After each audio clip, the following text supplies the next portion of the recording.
Hi, everybody, and welcome to the Kidney Coach YouTube channel. I am naturopath Fiona Chin, and I'm joined by the beautiful, amazing Jessianna Seville from the Kidney Nutritional Institute. And we are back in 2023 to talk about all amazing things kidneys. And it's been really great to look at our YouTube channel and so much engagement and great comments and people asking us to speak about really specific things, which has been great. So keep your comments coming. But today, Jessianna and I wanted to really talk about just what are your treatment options when you've been diagnosed with chronic kidney disease? And Jessianna probably doesn't need much more of an introduction because she's been such a regular on our program. But if you want to know about more about Jessianna, I'll put the link in below. But she is the head of Kidney Nutritional Institute.org, KNI, and she does an amazing job with working all over the states. She's got a great team behind her of really supporting people dietary wise with their team of nutrition, but lifestyle as well. I know you've got some great meditation or mindset coaches and things like that I've spoken to. So, and really cutting edge, because what I love about Jessianna and her team and why we get along so well is a lot of the stuff with kidney disease. And this is some of the stuff we might cover today, Jessianna, but a lot of the stuff is old research and out of date. And even talking to Dr. Ian Lake this morning, he and I were saying the same thing, that it's time that a lot of the things that we've got in place around kidney disease, like potassium, and that it's not treatable, and even maybe ketogenic diets and all those sort of things that aren't good, really are of an old thinking. And so, Jessianna, if you want someone who's up to date and with the latest research, and they're your team over in the US there. So welcome, and thanks again for joining me. I always appreciate your time and energy and everything that you bring. So thanks. Yeah, I'm excited to be here. Yeah, I mean, I can't agree more. I think that we're moving hopefully into an age of true personalized medicine, because there's not one solution really that fits all. And there's not one treatment that fits all people, because all of our biochemistry, like all of our bodies, how we work, our environment, it's all very different. And so I just think the 21st century is about true personalized care. And that's exciting to have someone really look at you, not as I love your phrase, to treat the person, not the disease, like to really look at me and, focus on my wellness overall. Yeah, I totally agree. Yeah, I think that's how we have to go, because, the cause of someone's kidney disease might be diabetes. In another person, it might be cardiovascular. In another person, it can be environmental gut. Another person, it's heavy metals, so you can't treat one kidney disease all the same way, because then you're band-aiding, you're not actually treating the cause. And the other thing that you and I were just speaking about before we hit record on this was that, the whole idea that kidney disease isn't reversible or you can't get remission. And of course, that's something that you and I've been really blessed to actually experience with our patients as we watch people's EGFRs go up. And we've seen it enough times. We've got so many testimonials. You've got so many people that you've worked with where this is the case, that's not a fable. We've got it all documented. So that's the other exciting thing, I think, for anyone diagnosed now with kidney disease, is we can start to change the narrative around that there is hope and you can reverse it. Yeah, so totally 100% agree. I think there are lots and lots of people that are able to turn things around, and it's really needed.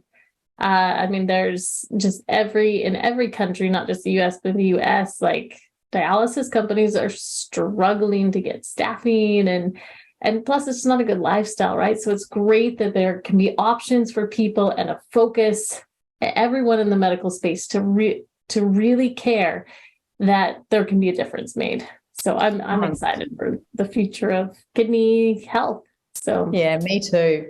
So on that note, let's talk about treatment and treatment options and what people might deem as normal or the conventional current treatment. And then let's have a look at the things that you and I know makes a big difference and what we're seeing that we can maybe do as interventions. So start us off with the traditional, conventional treatment strategies that are out there, Jessianna. What would most people seeing a nephrologist, what would they be told, and what do those strategies look like, and are they still relevant? Sure, that's great. So really like treatment strategies end up working through 4, and we'll start with conventional, talk about nutrition, supplements, and then lifestyle. But if you just look at the conventional space right now, it's primarily, for the most part, it's pharmaceutical driven. And there is definitely a place for pharmaceuticals. I think that they are, so many of them truly miraculous, and they give you this bridge. I always tell my patients, pharmaceuticals are a great bridge for a lot of people to get to a healing spot. And they really can be a great Band-Aid for now. And, for some people, they sustain their life. They help them feel great. So pharmaceuticals have a place. Right now for kidney disease, I would say in the conventional world and kind of Western medicine, the first stop is always pharmaceuticals. And usually it starts, and it just kind of depends, kidney disease is such a range from autoimmune to diabetes to, just idiopathic. No one knows why it happened. But, most people, you'll see them start with the blood pressure medication because the kidneys are so involved with that blood pressure management. And when you think about that, it's really managing the symptom, right? That you get this symptom of kidney disease, blood pressure. And so you manage that so that it doesn't cause further damage. But you actually, even before that starts, there isn't necessarily super great treatments out there, pharmaceutical wise. I mean, if your kidneys start to, you notice they start to not doing well, most of it is monitoring and looking at what might be causing the problem.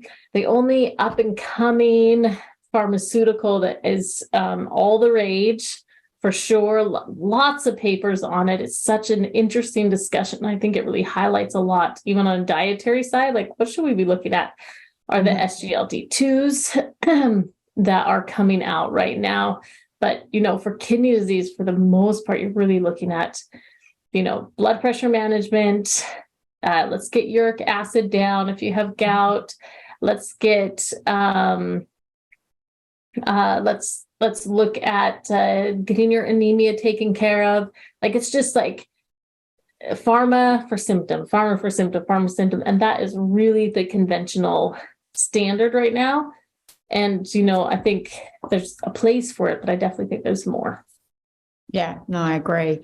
And then obviously in end stages, we've got really your two main options, which is what pharmaceutical is holding people in the conventional Western medicine model, which is then going down to dialysis or transplant, really is how so it's management until that one of those two things happen, really. Yeah, that's exactly right. Manage, diagnosis, manage, and slow as much as you can by managing symptoms, prepare people for dialysis and transplant.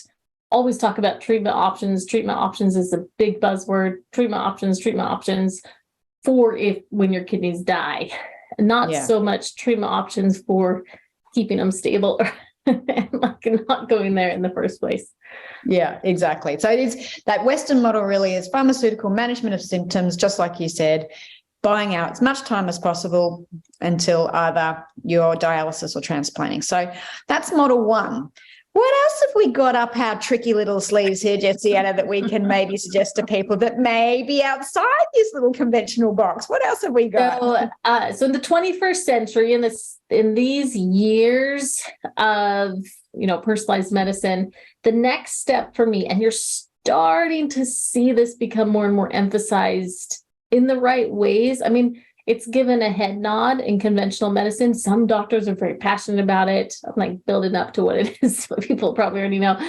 Some doctors are really passionate about it. Some are lackluster or apathetic or, could care less. And that really, I know it sounds cliche, but it just is so important, is nutrition. Really, really, I cannot emphasize this enough. I see it so often.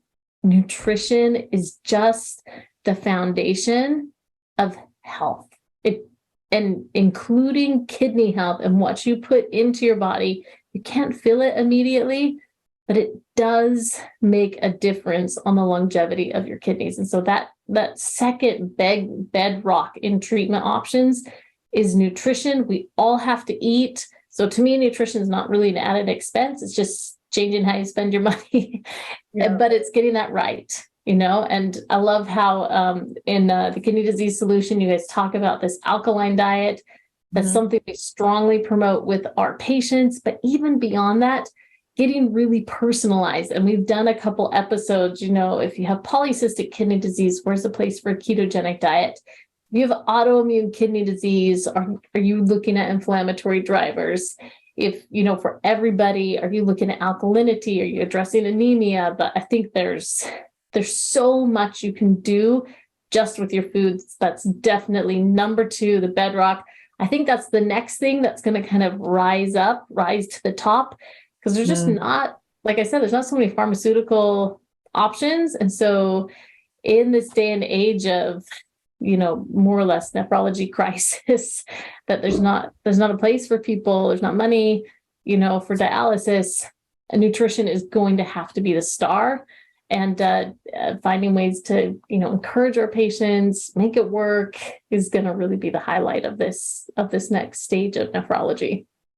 I totally agree. And I think, back to your point is, is it Hippocrates that said that let food be your medicine and medicine be thy food? It's that what you eat codes all your genes. And of course, kidneys being one of the 3 major elementary, or 3 or 4, if you count the lungs, major elementary organs, like everything you eat has to process through the kidneys. If you're drinking highly acidic carbonated soft drink, your kidneys have to deal with all of that. So, and then of course we know an alkaline diet, takes the load off the kidneys. So you can't avoid having what you eat impact the function of your kidneys.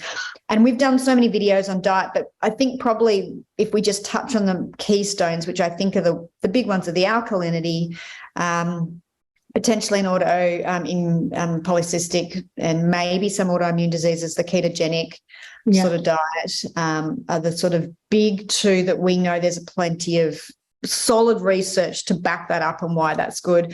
And then little tips that we can give people, like, for us, it's like taking out those diet soft drinks and all of those kind of little things, and aspartame that we know actually destroys kidney tissue and things like that. So do you want to speak to those major pointers when you're working with and we actually have a very mini course that we go through. We just call them 8 opportunities. But, and we teach a free class where we talk about, like, number 1, at this one, anyone can do. You don't have a dietitian. And I talk about this in the class. 3 things you can do. Number 1, just like move toward whole foods. Like just starting to, and that was something, one of my friends who's kidney disease taught me. She's like, I got so frustrated. I've read all these books. I just threw them down and I cried. I was like, there's too much for me to know. She's like, I'm going to just start by cutting out the junks. And that's where she started. And Amazing. It's actually really stunning to me, because we'll look at, ketogenic diets, plant-based diets. We have a variety of approaches. All of them, a connecting factor is we move towards whole foods. And I really think that makes a big difference. I don't think that we feel or even realize how much the additives and the, easy peasy mac and cheesy foods are hurting us. And really actually how easy it is to switch to whole foods and to enjoy it. But whole foods is number 1. But beyond that, we look at, I actually have a chart here. So obviously sodium, right? Where does salt fit? Your gut health. Gut health is fundamental to kidney health. Alkalinity that we talked about, getting enough fruits and vegetables, getting the right amount and the right type of protein. That's a different target for every person. But no matter what you hear, there's a lot of dogmatism around, like everyone has to be plant-based. Yeah. Everyone has to do this, but it's really quite personalized. I think another huge tenet for us is mastering those micronutrients. Like it's so easy for people to start restricting their diets, and suddenly they don't have magnesium, selenium, like they don't have some really critical, especially minerals is where we start seeing them. Those are some huge pieces. Looking at the thyroid and looking at inflammation. And then the other piece, which is not so much nutrition. I mean, nutrition can definitely aid in removing toxins, but just environmentally, and maybe talk about this in lifestyle, is looking at toxins in your environment. Yeah. But I mean, just on the and in our food too, there's a lot of toxins in our foods, but on the whole, it's gut health, sodium, right amount of protein, right type of protein, get an alkaline diet, master your micronutrients, make sure you understand what's going on with your thyroid, have that looked at if you need to, target some inflammation, like those, and anemia, those core tenets, this is personalized, right? They make a difference. Yeah. Yeah, for sure. And again, like just starting by removing junk and moving towards more whole foods, step one, taking out, and then step two, maybe taking out soft drink and hydrating enough, Yeah. Yeah. Oh, I think that's a good point, right? If you just go whole foods, cut out the soft drinks, cut out artificial sweeteners, and drink plenty of water, some people make such great progress by just doing those three very simple things. Yeah. Yep. Totally agree. Okay, so we've got the conventional Western model. We know diet. What else have we got in our arsenal of ways to help support people? So the fourth piece, which is one that I am just so fascinated by, and it really plays into what the work that you guys are doing. I think this is much harder for conventional medicine to accept, but I hope in the next few years that they will really dig into it, but that is supporting with supplementation.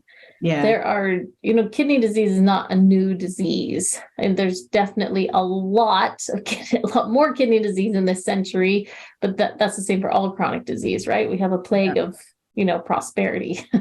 But the kidney disease has been around for forever, ever and ever and ever.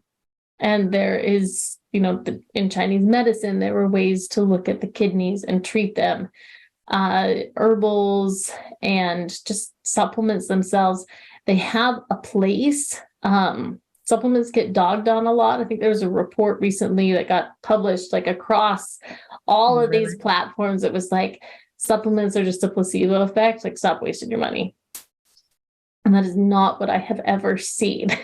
So it's, I think you could say the same thing for pharmaceuticals then, right? Supplements have specific pathways that they work on. And the nice thing about supplements versus pharmaceuticals is a lot of times, because they are broader, pharmaceuticals are really targeted towards one really tight pathway. But supplements are broader. They are like food, right? You eat an apple, and that apple is not just like going to support your brain, right? Apples don't work that way, right? They support all of our body. They break down to tons of nutrients. Supplements are very similar, right? They can support multiple pathways, and so you also find they're gentler. They don't have the same side effects. So I'm excited, for what supplements can do. It's something we use in our practice. We like to be conscientious that, taking, bags and bags and bags of supplements is, I think after a while for a lot of people, it's almost demoralizing in some way. Yeah, expensive. But when you get the right ones, right? I love how Kygenesis is formulated with really specific things to help support kidneys. When you get the right supplements on board, I do think that it can make a difference, and it can give you this support. And we always say, how long are you going to take this? You want to take it until your body can, run its own game by itself. It's a support, a scaffolding, right? And then you take the scaffolding off once you're strong. And that's how we use them. And we like to think of them from that, like how long, what's it for? How do we know it's working or not working? If we can't measure those, then I don't know, maybe we shouldn't use it then, because if it's not working, we don't feel anything, then it's not working, right? Yeah. Yeah, no, I agree. And as you know, I'm obviously with Kygenesis, we're a huge fan of supplements, and the research, as you mentioned, Chinese medicine that's gone back they talk about the kidneys being very different, but, the research and, anecdotal or clinical, before clinical studies came out, people have been using this for a really long time. So this type of medicine has been around longer than the pharmaceutical world has been. And the other thing I think people don't understand with supplements and nutrients, supplements and herbals is that people say, well, there's not a lot of clinical trials on them. And it's like, well, to get and run a double placebo crossover trial, it runs into the millions and millions of dollars. And the problems that we have with nutritional and herbals are that you can't patent them. So the way that pharmaceutical companies make money is they come up with a drug that's targeted, and then if it works in clinical trials, of course, they can then patentize it, make a drug out of it, and they generate billions and billions of dollars in revenue. You can't do that with herbals or nutritional because you can't patentize nature. So there's no money to be made in that. So we don't have the same level of clinical trials and things like that, but it's not due to them not being working or ineffective. It's due to the fact that you can't patentize them and turn them into a huge money-making machine. So I think that's a really big point for people to understand, because sometimes we get people saying, well, where are all the research behind it? And some do. So things like coenzyme Q10, alpha-lipoic acid, and some of these Chinese herbs actually have got some great clinical trials. They're often done in animals. We're seeing more and more human trials come out. But I think it's important for people to realise that we probably will never see the level of clinical trials in nutritional and herbals that we do in pharmaceuticals, simply because nutritional companies will never get their return on the scientific studies. So I think that's a point that I really want to reiterate, because it is a question we get asked a lot. And also, when did pharmaceutical or double placebo-controlled studies become gold standard? Because, again, that is not personalised nutritional treatment that you and I are talking about. That is saying this drug works on this one mechanism, whereas we're saying, well, you're a person, your kidney disease may be caused by elevated blood pressure and cardiovascular disease, therefore the herbs say hawthorn, CoQ10, that's going to work better for you. Patient B, okay, it's diabetes, so we're going to look at maybe using our new Gluco Restore formula along with some alpha-lipoic acid, so it's. And because of that and the personalised aspect of how we work with nutritionists and herbals, you can't mass scale that into a clinical trial and say it works, because then you're taking away the personalised effect of medicine. So they're just points I want people to understand. And again, these remedies have been around a lot longer. And, it used to be, and Dr. Ian Lake and I was speaking about this morning, the gold standard actually of any clinical trial is an N of 1, which is how does that work on that individual? And, we were talking before where, we're watching people go back from stages 5 to 4 and 4 to 3, whatever, using nutritional and herbals. So we have got all of this stuff. Is it big, double clinical trials? No, but we're getting people where that's all we're doing. And so, there's enough momentum and testimonials and stories of people being able to do that. But yeah, we're never going to see these big clinical trials. It's just never going to happen.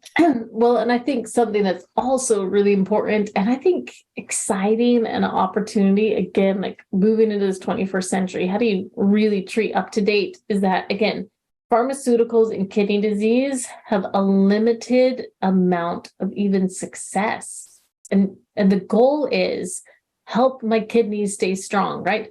Don't end up on dialysis. Help my kidneys stay strong. Have kidney health. Pharmaceuticals have a limited capacity to truly achieve that. And so, given that state and where that's the go-to treatment in a conventional model, it's exciting that you'll have to look outside the box, right? You'll have to look at nutrition. You will have to look at supplements for, to take all clinicians in the nephrology world will have to take a double look at them and really try and understand where they fit and how they would fit. And I think that opens up a lot of opportunities, because there are flaws with supplements, right? There's flaws with people making unsubstantiated claims. There's flaws with standardized in manufacturing. There 100% are cheap ingredients, flaws. all of that stuff. Yeah, there's a lot of problems in the supplement industry, which is given a bad name, but there's probably an equal amount of flaws, not so widely known in pharmaceuticals as well. So they're a bit more swept under the rug, right? That's medicine, right? Yeah. Where are the good products? Where are the reputable places? What pathways are these working on? And then how do I pull it together in a plan for my patient and measure the impact? And I'm excited for that, because I do think that there are really great opportunities, and nephrology is in a corner now, right? It has to look at alternative treatments, because what we're doing now is not working, and we're running out of money and people to keep running the same system. Yeah. And we absolutely have to start thinking about this stuff differently. We can't just keep doing the machine moving people through that stuff. Back to that personalized medicine. That is how medicine should be practiced. And it's moved away from that.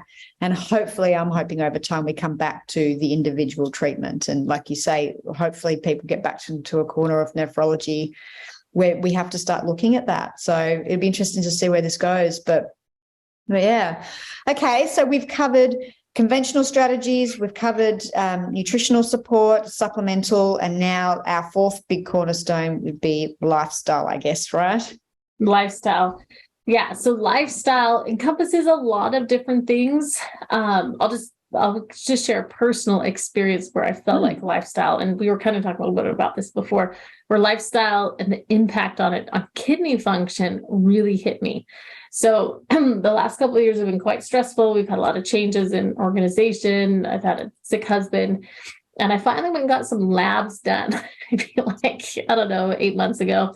It took me months. I actually looked at them. I'm like, oh my gosh, like my fasting blood sugar is a little bit up. My kidney function actually was down. It was like my GFR was like 76. I know, for like a young, I consider myself relatively healthy. And I was like, what is going on here? And, I took a step back and I considered lifestyle, right?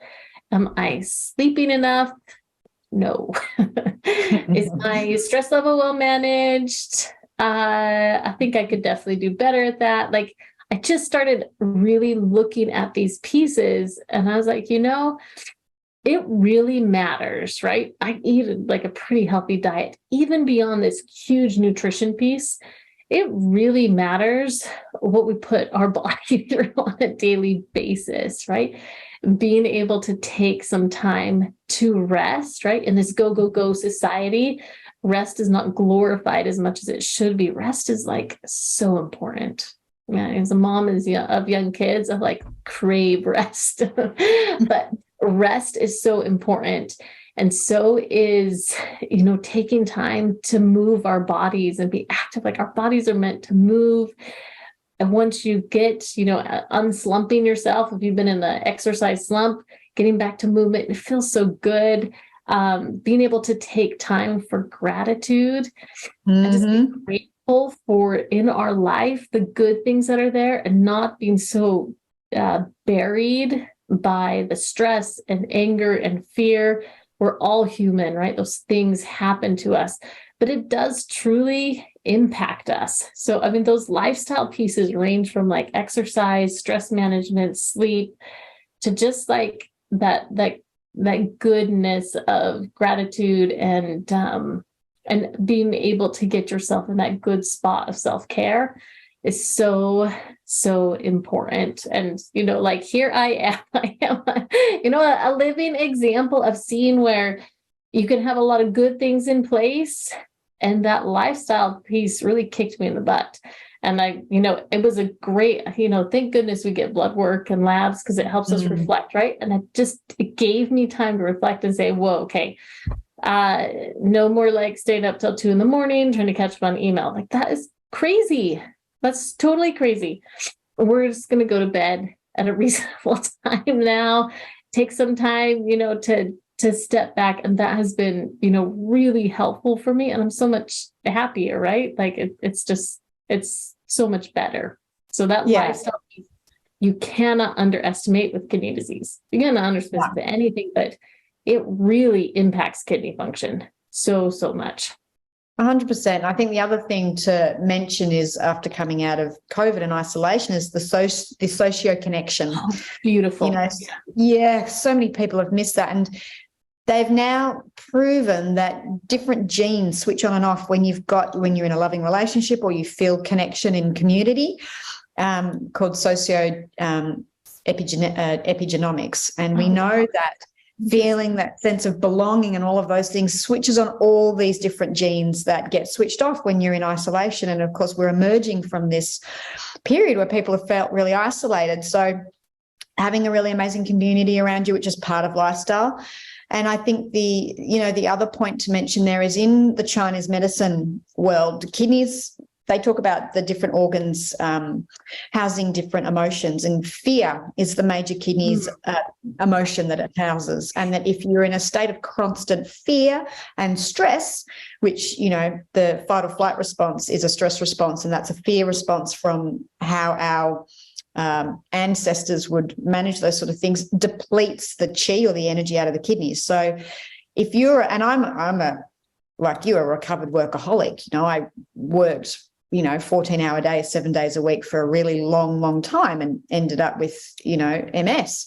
And I have no doubt it comes from that. And so when we deplete the energy available to our kidneys because it's so busy processing and dealing with the emotions of fear, the body has less vitality or energy or life force, whatever you want to call it, because we've depleted ourselves through our lifestyle, like you mentioned, lack of sleep, lack of connection, not being grateful, feeling stressed all the time, all of those sort of things. So, and lifestyle, we're in a world, as you mentioned, where we're running towards the finish line of being busy and working until we're like, well, in Australia, the retirement age has gone to 73, I think. So we don't get to retire till we're 73.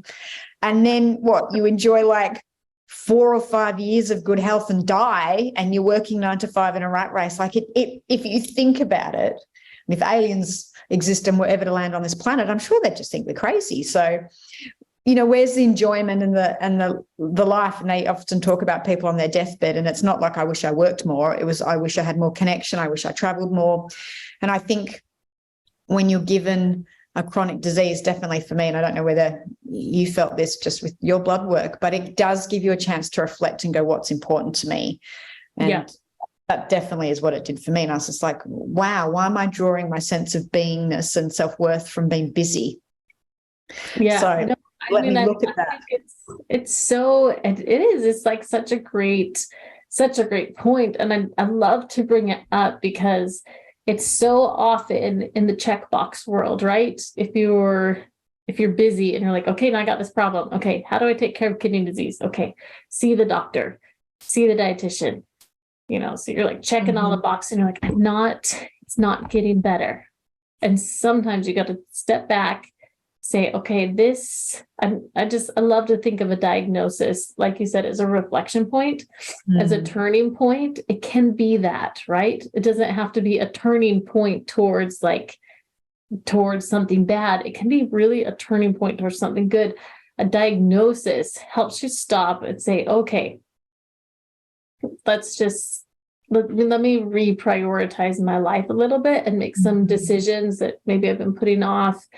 And, think about how I can move into a new space.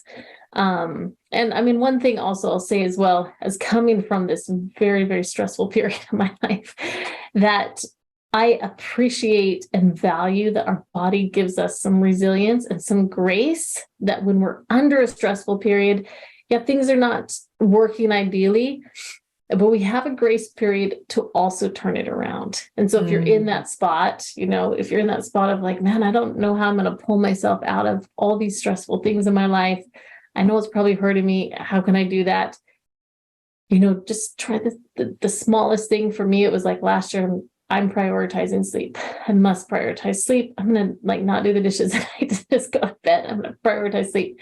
And that grace period, my body had enough strength to get me onto the next step. But you can do a small thing and let that be your turning point. So, stress doesn't resolve overnight for any of us. So take it one step at a time.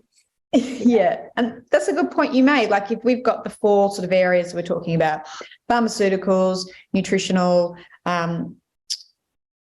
supplements, and then lifestyle. If you just picked, you're probably, if you're listening to this, quite good chances are you may already been on the pharmaceutical route, but maybe if you just pick one thing from each of the other areas, like move towards whole foods, and I would say maybe drink a little bit more and cut out sodas, easy to do. And then box from box 3, which is the supplementation world. Well, you can have a look at what we do. We blended stuff all together, or talk to a really good naturopathic doctor, or to Jessianna's team. Maybe there's just something that can help address that. And then, okay, I am stressed, or like you said, I'm going to get more sleep.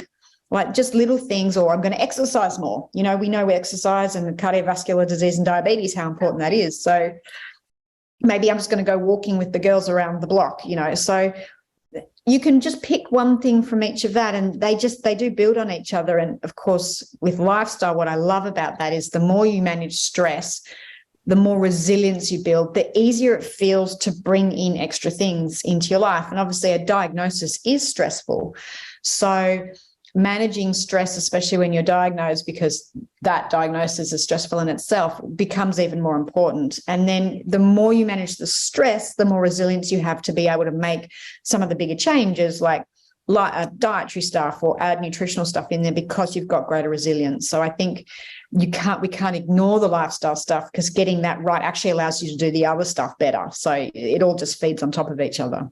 Yeah. And the other thing that I think is so interesting, and, you know, this, my personal experience, really, I've been thinking so much about this, but our adrenal system, our adrenal response, like adrenals are they're very, very intimately involved. It's not like run by the kidneys. Yeah. So this adrenal response, this adrenal response, and stress, right? That's your stress response, fight or flight. That has to impact the kidneys, because they're so closely connected. And so I think it's a hugely important piece to look at. And that's why we have a mindset coach at KNI. And they're not a health coach, right? We have a mindset coach, not so that people can really get in a space of, I mean, it can helpful of, I'm going to, you know, just focus on kidney health, being able to dig into your subconscious. Yes, that's valuable, but more so it is to be able to take a good look at your life and that lifestyle cornerstone, and really be able to talk it through with someone, like, how am I going to kind of step away from this stressful situation, or how am I going to deal with every time I get labs that I'm so stressed and I'm worried? Like, can you help talk me through that, so that this diagnosis is not ruling my life and causing more stress, which then causes more problems? And like, I mean, you've had Nicole on here before, but she's magic. I was going to say, Nicole's just brilliant, you know, and she's obviously amazing. Yeah, she's so amazing. She worked in public health for such a long time. So her background is this stuff, and she knows the Western medical model so well that, you know, the crossover and the transference of her skill set is really exceptional. So she's amazing. We've got another interview coming up, but we're just about to put her first one live, which was such a great conversation. So it's so important that, and then now you're treating yourself as a person, you're treating yourself holistically, you're not treating yourself as a disease, you're treating you as you. And that really is where true health and healing, you know, you get this opportunity. And I do think disease, if we look at it from a different point of view, is an opportunity to overhaul your lifestyle and you know, make greater connections and change some really bad habits. So, yeah. So anything you want to add to that, Jessianna? Anything extra that we haven't covered or we've missed, or you think that's really important? I think there's new things up and coming, and I love that you've had several interviews with people that talk about those new and up and coming. Dr. Rose on here talking about peptides, Dr. Camp talking about functional medicine. There are options, and I think if there could be a message that anyone could take away from this, is don't settle for that there's no other options. Don't settle for that conversation. There's nothing else you can do. You just just live your life, and like, hopefully it won't get too bad too fast. That's unacceptable. To me, it should be unacceptable to everyone. I totally agree. There are options, and it really should be addressed through those four things, right? Pharmaceuticals are helpful in the right place. I just think that they're okay, right? Talk with your doctor. Are they necessary? How long will I take them? When could I stop them? What would you be watching, right? Look at your nutrition really carefully. You don't have to have a perfect diet to have an impactful diet. Look at supplements, give them another try. Again, like, I know I've given a shout out to your guys' product multiple times, but I think it's a great formulation on some really solid pieces. You don't have to take bags of supplements. So I think it's a good start, right? A good, simple start. You can also talk with a dietitian or naturopath to maybe get something that is personalized for your situation. And then number 4 is look at your lifestyle and be okay with giving yourself something that you actually want to have: more sleep, a bath at night, exercise, whatever those are. It's okay to take care of yourself, and it really will help your health overall and your kidney. It can really help kidney disease a lot. Yeah, no, I totally agree. And there are some really exciting other things coming up, like you mentioned, peptides and even the senolytics and things like that. But there's still no shortcut. Peptides and senolytics will not work if you're not eating well and doing all the dietary stuff and all of those sort of things. It all has to go together. So thank you, Jessianna. Always a great conversation. And hopefully anyone listening has taken some key cornerstones out of this, because it doesn't have to be complicated. There's just simple things that you can do, and then they just build on each other, especially as you start to feel better and have more energy, then you have more energy to do more things. And I think, that's something that I definitely see with patients, and I definitely know how Jessianna works in clinic, especially making dietary changes. It's small things to build on. So don't start in the it's too hard basket. Just start would be my point. So Start. Yep, that's start. Awesome. Yeah. It's been great being here. I always love coming in. I just feel passionate about it. It's nice to talk to someone who's passionate about it. And I really hope that people see that there are options and have some things to talk with their providers about. Exactly. And don't be scared to have that conversation with your specialist. So if you want to know more about Jessianna and her team, I'll put the link below, but she's kidneynutritionalinstitute.org.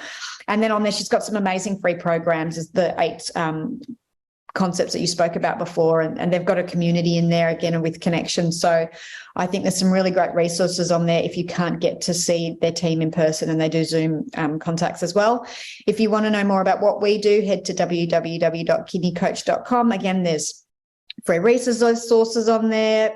The alkaline diet, we've got a free download on that. We've got zillions of articles on our website, or you can access our products that we were talking about, Kidney Prime and Kidney Advance, which are the 2 cornerstones for treating basic kidney disease. And looking at decreasing fibrosis and things like that. And then if you want to get updated every time we upload a new video, make sure you hit subscribe, and then you'll get pinged every time we put out a new video.